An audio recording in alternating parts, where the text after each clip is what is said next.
Amis Chaïnois, amis Varois, bonjour. Votre info midi sur 13 bis TV. Nous espérons que vous avez passé un excellent week-end ainsi qu'un très bon lundi. Nos titres. Incendie à la Porte Marine dans la nuit du samedi à dimanche. La remise des prix pour le concours des jardins et balcons fleuris. Au Fort Napoléon, vernissage de l'exposition André Cervera. Les radios amateurs font peau neuve. Sport, du handball. Et la météo du jour. Dans un bloc d'immeubles des allées Maurice Blanc, face à la Porte Marine, il était 2h15 du matin ce dimanche 5 septembre, quand un habitant, alerté par un bruit insolite, vit un individu mettre le feu à la poubelle. Il se précipita aussitôt pour l'éteindre avant de prévenir les hommes du commissaire Built. Le fuyard s'était entre-temps réfugié sur un balcon de la rue Zimmermann. Il renouvela son geste et incendia cette fois-ci une armoire dont le contenu brûla intégralement. Une épaisse fumée noire alerta les voisins et 2 détonations, certainement des bombes aérosols, les firent sursauter. Après l'intervention des pompiers qui maîtrisèrent les flammes qui léchaient la façade, le suspect, bloqué dans un jardin, fut appréhendé par les hommes de la PAC. Affaire à suivre. Dimanche avait lieu sous le pont la remise des prix du concours des jardins et balcons fleuris. Plus de 40 participants furent récompensés par la municipalité. Voici quelques impressions sur la fête. Tout d'abord Marc Villemot, premier magistrat, puis M. Germy, le directeur de l'IMP qui concourait. Image Jean-Louis Leblanc, reportage Brigitte Galewski.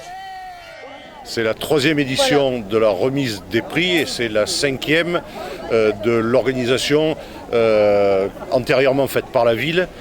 Maintenant, depuis 3 ans, c'est organisé par les personnes qui sont investies dans les conseils de quartier.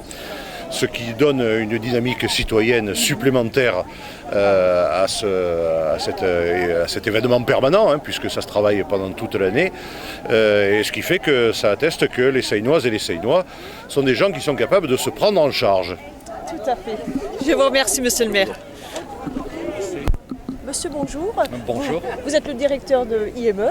Voilà, de l'IME Folque-Bernadotte, c'est du CESAD Folque-Bernadotte, voilà, qui est un établissement de la Croix-Rouge française. Tout à fait. Donc là, votre établissement a reçu un joli prix là. Oui, complètement. Du jardin. Voilà, nous sommes très honorés que la mairie et puis l'équipe en fait de ce concours nous ait distingués. Pour nous, c'est très très positif pour porter l'apprentissage des jeunes et faire en sorte que justement ils soient valorisés au travers du travail qu'ils peuvent faire et qui est reconnu justement par tous.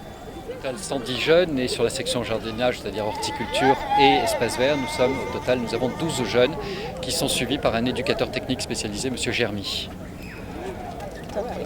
Et donc notre objectif est l'insertion en fait, des jeunes qui nous sont confiés, les amener au travers d'un apprentissage et puis aussi de support éducatif et puis tout ce qui peut les aider au niveau paramédical, et bien de les accompagner pour faire en sorte que leur insertion soit réussie, qu'ils puissent avoir un avenir épanoui en fait. Comme nous l'avions annoncé samedi soir dans la galerie La Tête d'Obsidienne au Fort Napoléon, le peintre André Cervera nous conviait à découvrir ses œuvres.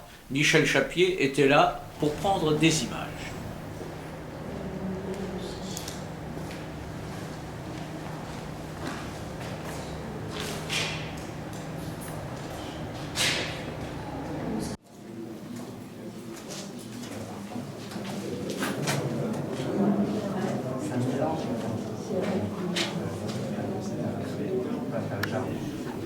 Les radios amateurs de la Seine se sont installés dans leurs nouveaux locaux.